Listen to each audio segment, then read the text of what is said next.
انسان کو اتنا سمجھدار بھی نہیں ہونا چاہیے کہ وہ دعا مانگنے سے پہلے ہی بیٹھا مصلحتیں سمجھتا رہے۔ اکثر لوگ کہتے ہیں کہ ایک چیز کو بہت مانگا، پھر یہ سوچ کر چھوڑ دیا کہ میرے حق میں بہتر نہیں ہوگی، اس لیے نہیں مل رہی۔ ارے نہیں، ہم کیوں فضول میں پریشان ہوتے ہیں؟ یہ دیکھنا تو ہمارا کام ہی نہیں ہے کہ کس کام میں بہتری ہے اور کس میں نہیں۔ یہ تو پوشیدہ باتیں ہیں، غیب کا حصہ ہیں یہ باتیں۔ جو چیز ہمیں پسند ہے اس کا مستقبل میں ہم پر کیا اثر ہوگا ہمارے سمجھ سے پرے ہے۔ مت خود کو الجھائیں۔ جب ہم اللہ کے پاس اپنی پریشانی، اپنی مشکل لے جاتے ہیں، جو ظاہر و باطن کو جاننے والا ہے، پھر ہمیں اپنی محدود سی عقل اور علم کو مشقت میں ڈالنے سے گریز کرنا چاہیے، اور بالکل ضرورت نہیں ہوتی ہے کہ ہم دعائیں مانگیں اور بعد میں ضد کریں۔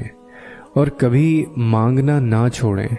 وہ آپ کا رب ہے، وہ نہیں تنگ پڑتا، وہ تو آپ سے محبت کرتا ہے۔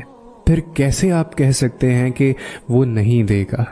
چلیں مان لیتے ہیں کہ وہ چیز آپ کے حق میں بہتر نہیں تھی، تو کیا وہ اس بات پر قادر نہیں ہے کہ اسے آپ کے حق میں بہتر کر دے؟ جب وہ ہر چیز پر قدرت رکھتا ہے تو پھر ہم کیوں نہ ضد کریں؟ اتنی سمجھداری کا مظاہرہ نہ کریں کہ دیا تو ٹھیک، نہ دیا تو بھی ٹھیک۔ ہمارے لیے چیزیں مشکل اور ناممکن ہوتی ہیں، اس کے لیے تو کچھ بھی ناممکن نہیں ہو سکتا۔ دعا کے معاملے میں بچے بن جایا کریں، کچھ نہ سمجھا کرو، بس اپنے دل کا حال کہا کرو۔ وہ جائز نہیں، وہ میری نہیں، یا وہ تو میری اوقات سے باہر ہے، اس طرح کے فکرے مت کہا کریں۔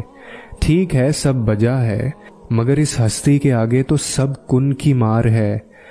تو بس دعا مانگیں اللہ سے، اور بار بار مانگیں، آپ کا رب پکار سننے والا ہے۔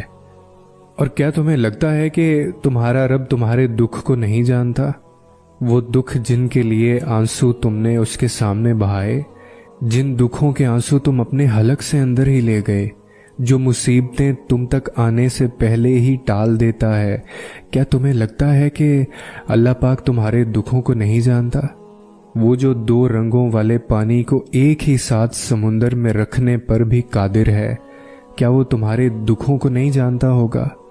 وہی تو ہے جو سب جانتا ہے، سب کچھ جانتا ہے۔ دکھ تو تبھی آتے ہیں جب ہمیں اللہ پاک سے قریب ہونا ہوتا ہے، اور جو اللہ پاک سے قریب ہو جاتا ہے اس کا کوئی دکھ نہیں رہتا۔